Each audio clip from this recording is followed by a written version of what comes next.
think the major shift is the two things that I mentioned earlier, driving the top line and the bottom line, right?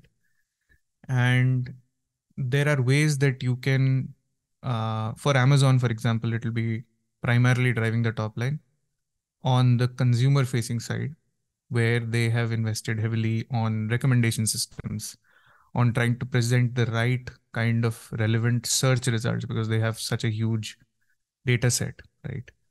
So just presenting the right kind of products to the right kind of audience when they're searching for something can lead to much better, let's say, conversions from search to actual transactions.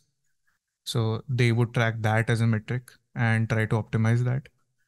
That's on the top line side. On the bottom line side, there's tremendous amount of process optimizations that you can do in terms of logistics, in terms of where you store your inventory, the time for the inventory to reach the kind of audience.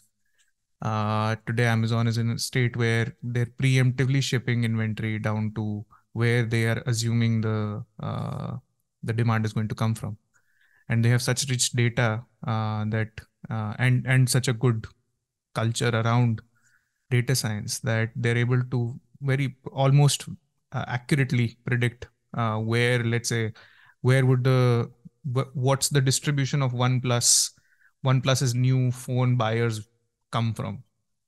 So how much of that is going to come from Mumbai, how much of that is going to come from Bangalore, from the nodal centers, where the majority of the buyers are, and then preemptively shipping stuff there so that the when you see your search results, it says delivered within 1 day, and that becomes a big driver into sort of conversions.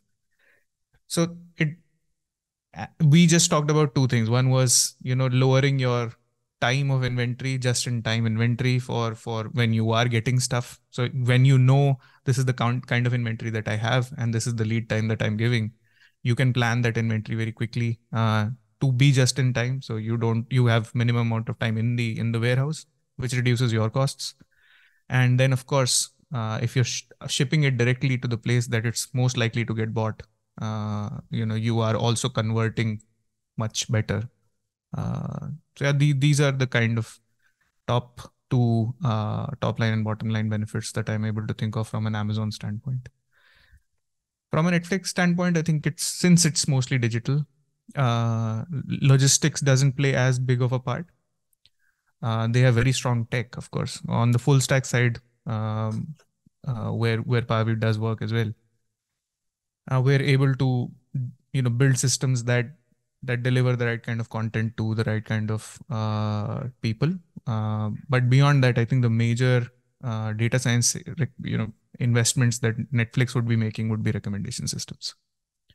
So recommending the right kind of content to the right kind of users at the right time. So depending on the time of the day of the week, and the month of the year, you would get recommended different things when you open your Netflix app, for example.